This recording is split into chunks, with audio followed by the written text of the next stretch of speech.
This is my space. Yeah. This is where I have my books and my art and my... You can't see much of it right now. Also, we had to get my whole cohort of cowboy hat Winnie the Pooh and my monk bear and my Toothless out of the way so that we could sit on this couch. Isn't that sad? We had to evict Winnie the Pooh. Yeah, so this corner is more sparse than usual because we are sitting in it. And of course, in true feminine fashion, there has to be all sorts of pillows that can't actually be used or sat on. With Winnie the Pooh and inside jokes. But so Art Talkin' is this academy that Maria has created and has been working on for several years now. I and my family. Yep. Her and her dad and her sister with some help behind the scenes from her mom and myself. And this is my husband. Hey. I am the missus. Oh yeah, hey, I'm Silvio. I'm Maria. Hello. We are married. Yes. I have fancy bulletproof stuff in my coffee, which needs stirring, or else you end up taking a big old swig of just straight up oil. Or I have Christmas tea because I will not let Christmas go. Yeah, understandably. But so, Art Talkin' is an academy that they have made together. And this point of this video and this series of videos that we're starting is to share with you why they felt it was so important to do this, why they've decided to invest so much time and resources into it, and a little bit of the background of how it all got started.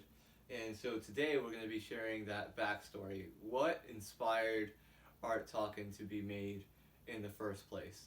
And it seems to me that it all started with your childhood and the way that you guys were raised and taught. So do you want to talk a little bit about that? So, I have enjoyed drawing my entire life. I was really drawing since the time I could physically hold a marker. And when I was little, I used to draw just pictures, freeform pictures on pieces of paper. And I would have my mom write the narratives on the top of the papers and I'd make books out of them. I was always drawing. She'd read stories to us later and I'd be like drawing along to whatever she was reading to us. So I've always loved to draw. When my family started homeschooling when I was in kindergarten, and my family was always really on top of making sure that we got a very well-rounded education and that art was always incorporated as part of our education, not just like a sideline, oh, we got to make sure we get the art in, but like it was really important element to our education. And we had the blessing of having a local art teacher in town who was able to teach really good skills and take you a long ways. Not everybody had that, and I also had experience learning from books too, as one way that like fit into our curriculum, and I could tell such a drastic difference between trying to follow along in a book and trying to like get from one step to another, as opposed to being tutored in person and having the benefit of following along with somebody as they taught me. Yeah. And so she was able to take me a long way. She really took me from I like to draw to I'm good at drawing. Yeah. So with her help, I was able to get good enough that I was able to reasonably assume that I could follow my dream to major in art in college. And I was really grateful that my parents encouraged me to major in art, because on the surface that looks like a very bad financial plan for life. Yeah. Major in art, become a starving artist. Yeah. Success. So I did go on to major in art, and I had some really good art teachers in college. When I went to college, the first class that I had was Drawing 1, which took me back to the basics. The very basics. Yeah. Which irked me at first. Yeah. I do not want to be drawing lines and circles. I came here to become a master. Yeah. But it was very impactful because it made me understand why I do things, and it helped me to relay the foundations to become a better artist. Yeah. So it seems like there's a lot of things that you were doing instinctively, or that you had been taught to do in your art lessons that you didn't realize were really important steps in how you were able to make what just came very naturally to you? Right. Yes. And what you were able to imitate that came naturally to somebody else. You were able to figure out what are those key steps to doing that. Yeah, which I think if art comes extremely easily to you, it may not be absolutely necessary to do those things, but it is helpful, and they are very good if art does not come naturally to you. Because these are steps that, if art does not come naturally to you, with these steps, it's like, it's so much starting at the basics that you add one thing on top of the other, one thing on top of the other, so systematically that you cannot be bad at drawing with this system. You just can't. Yeah. Anybody can learn to draw. It may be more like some people might be able to pick it up naturally without knowing the things because they're just really good at looking at things. But if that doesn't come naturally to you, you can learn to draw by going through these steps. And so that was impactful to me because on the morning that I woke up after my sophomore year of college, I was home. I was ready to sleep in all summer.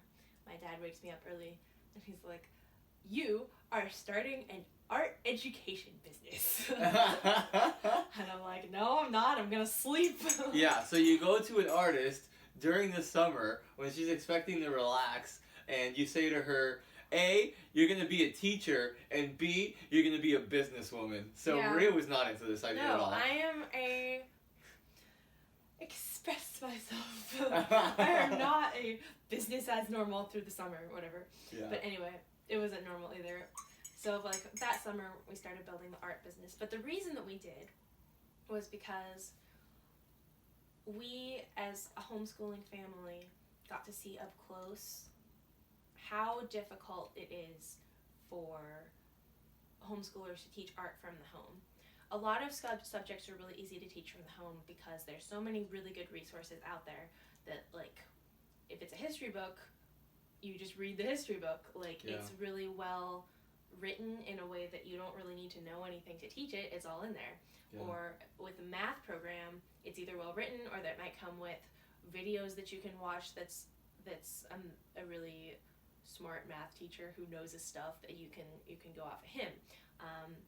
Art is a lot harder because if I hadn't had my art teacher in town to teach me how to paint and draw, I'd have been stuck to those books that I mentioned that were not that great. Like, they were as good as books could be, but books just have a limit because you can't watch them draw. Yeah. And so... And prior to launching this and spending years now on this and lots of financial investment, one of the things that her dad did and that we have also done ourselves is looking at, like, what's out there, because YouTube is a thing, right? Mm-hmm. And so there's lots of follow-along videos of how to do different things. And what we came to realize is there's lots of videos that teach you how to draw one particular scene. Right, but not a cohesive start to finish, learn how to draw, starting with the basics, ending in now you know how to draw. And the problem with just being able to follow along in drawing a particular scene or painting a particular scene is that if there's a different scene from that you want to do, you don't have the skills yourself to then be able to go and create that scene. And so what happens is you're not able to express yourself. You end up being able to imitate what someone else is doing, but not able to express yourself, or, like we'll talk in lots of other videos, the benefits to your brain, the benefits to your self-esteem, your quality of life, to the development of children. There's so many different benefits that come from the creative element of art. Not just that you are imitating and producing something that looks good following somebody else, but that you are actually creating something. Yes. Yeah, and it just engages parts of your brain that aren't brought alive, and we'll do other videos on that. But it's very important for thriving as a human being, and that was something that my family realized, and we wanted to bring that to other homeschooling families, and any families, but since we were homeschooled, we particularly understood the homeschool needs. But so my family realized the need to bring art for that reason, to help people to thrive, but also just realizing that art is something that people do try to fit into their schooling, and that there's not really very many good options out there for that if you don't have the kind of art teacher in town that I had. Yeah. And so, And even with that, you have to have money. And exactly, one of the big challenges of it, and as we were figuring out, okay, how can Maria use this gift that she's been given to help support us and the things that we feel called to do, because this isn't our only thing that we're doing. This supports a lot of the other things that we do in our lives, to try to benefit and serve others. And so, we could, just search the country to find Maria an art teaching gig, either at a school or to create her own studio where she does lessons with people. And she has done that, and she certainly does commissions. But what we felt called to do is to be able to share this gift of art with as many people as accessibly as possible. And one of those challenges is the cost. For Maria to do in-person lessons in whatever format she were doing them, she would have to charge what most art teachers charge, which is, at least, anywhere from $15 to $30 per student in the individual lesson. And that's probably the low end. I mean, yeah, we lived in little small town Pennsylvania, so. Yeah, you go into a big city and find people, and they're going to be charging a whole lot more for art lessons per person per lesson. And what we realized is, it's more challenging. It would be a lot easier for her to do that. But if we go this route, we would enable people to be able to affordably, and the idea is for the price of one lesson for one student, you get unlimited access for the whole family for a whole month to this academy. And that was really something that we intentionally had to decide to do. They made the decision before I came into the picture. But then I got married, and it was kind of like, well, we have to make financial decisions together. So I had to reaffirm that decision to say, this is a sacrifice that we have to make, but it's a sacrifice that we think is worth making, so that more people can have access to it. Absolutely. And it's my passion. Like, I want to be doing this, so. Yeah. But anyway, after I had that one class in college, that was kind of the model that I used. I went beyond that in Art Talkin', but that helped me to know, I knew in my soul then that this was a good way to learn how to teach, or to learn how to draw, but also for me to teach. So we do teach from the basics, and we build up from there, and with the goal of helping people to really internalize how to draw, so that they can really then go out and create what they want in their art. And we're just very passionate about helping people to develop their creativity. Yeah. I also paint, so and it brings me alive, and it's a way that I can. That's my parents. They are the inspiration behind it all. So, yeah, it's so important. Yeah. So that's why a little brief intro into what is Art Talkin' and why it came about, how it came about. So thank you for watching this first video. We look forward to sharing more with you in the future about our inspirations, and also what Art Talkin' is, and we hope that you'll feel inspired to go out and create great art. Until next time, I'm Silvio. I'm Maria. And this is Art Talkin'. This is Art Talkin'. Yeah. Yeah. In case you're wondering, he just dropped this puppet on me earlier, and it's just been there ever since. Well, you have to play it's not just a puppet, it's an not just a instrument. puppet. This is like, we've had bonding over this back Yeah. in our early dating days. Mhm.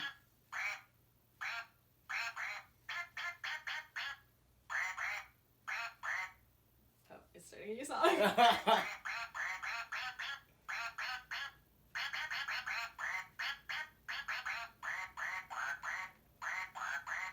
We've serenaded armies of ducks with this, and they have responded. Oh yeah, they sure did.